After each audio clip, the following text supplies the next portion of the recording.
The Korean situation very well. Kevin Rudd was Prime Minister of Australia twice, and he served as Foreign Minister in between his two terms as PM. He is now President of the Asia Society Policy Institute. And Victor Cha is the Korea Chair at the Center for Strategic and International Studies. He was Director of Asian Affairs at the NSC during the George W. Bush administration.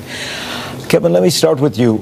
How do you think people in the region are reacting, countries in the region are reacting to this ratcheting up of rhetoric that has taken place over the last few weeks by North Korea, certainly, but also by the Trump administration in a fairly unusual way?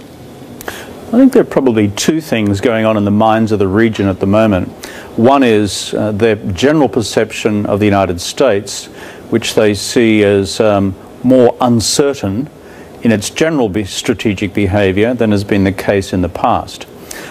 Secondly, on the question of the North Korean scenario in particular, obviously people are objectively anxious about what's changing, and that's all because of what the North Koreans have done. But recently they begin to see the language which starts to build a problem into a crisis, and then you start to enter into discussions about crisis management, and that's when I think people become particularly anxious. That's the mood I pick up.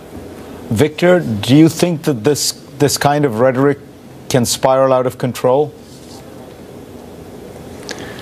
Well, Fareed, I certainly hope not. On the one hand, I do think that the rhetoric has gone up, but at the same time, I'm not certain how much comments by the U.S. president would actually change North Korean behavior.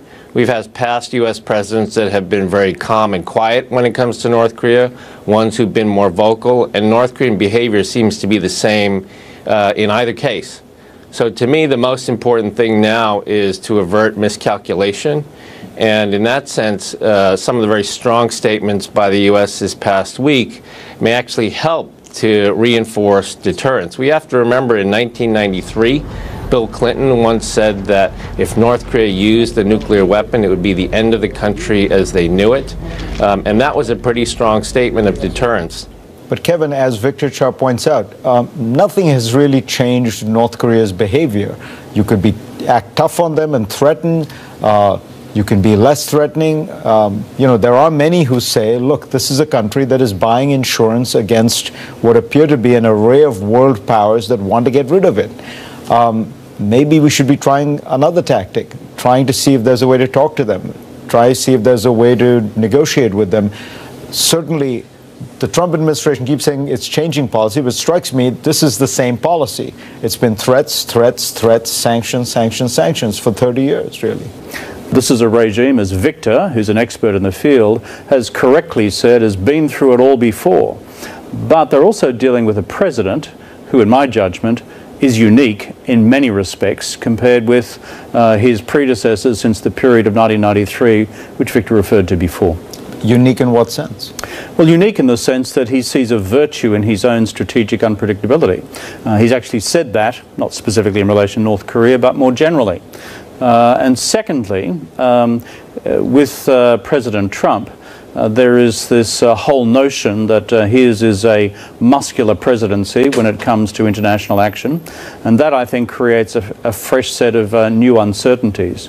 The key thing that worries me, though, and I've just come back from China yesterday, Fareed, is when people discuss the possibility of unilateral US military action against the North, the Chinese baseline conclusion is this is just one huge bluff.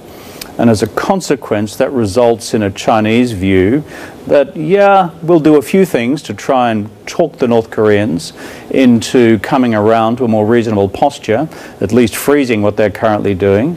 But at the end of the day, if the North Koreans evolve into a fully replete nuclear weapons state with ICBMs with miniaturized warheads on top, then, well, the Chinese view is the US will then just have to accept that reality. And what none of us know is whether President Trump will ultimately accept a position in history which says, I'm the guy and was on my watch that this state finally crossed the threshold of constituting a threat to the US mainland.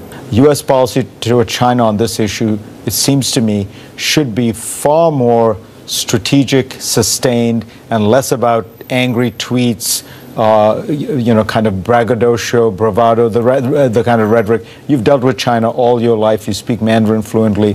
What is your sense? How should Donald Trump be dealing with China? Look, with anyone dealing with Xi Jinping, this guy is a serious hardhead. He's a serious hard ass. I mean, this guy has been around for a while. And if there's going to be a serious conversation here about the future of the Korean Peninsula, it has to be conducted in clear, bottom line, but quiet terms between one administration and the other. The question of Chinese historical paranoia about the Korean Peninsula is absolutely fundamental in this, and you've therefore got to deal with it in a comprehensive way and not just pick out the nuclear bit and say, that's the only thing we're concerned about. That's what my advice would be to the administration, and for all I know, they may be doing that through their own quiet diplomatic channels as well. Victor, do you think that that's the kind of strategy? And again, it seems to me if that is the strategy, angry denunciations and tweets aren't really helping. Well, I mean, I do agree with Kevin that in the end, it appears that the only real solution to this problem is some sort of grand bargain with the United States and China. And along the lines that Kevin described, the difficult part, of course, is that that sort of grand bargain requires really a deep level of trust among the leaders of the two countries, and that just doesn't exist today. And it's hard to create something like that. It has to happen over time. On that sober note, thank you both. Fascinating conversation. Next on GPS, a real treat. Bill Maher on how he sees America in the age of Trump.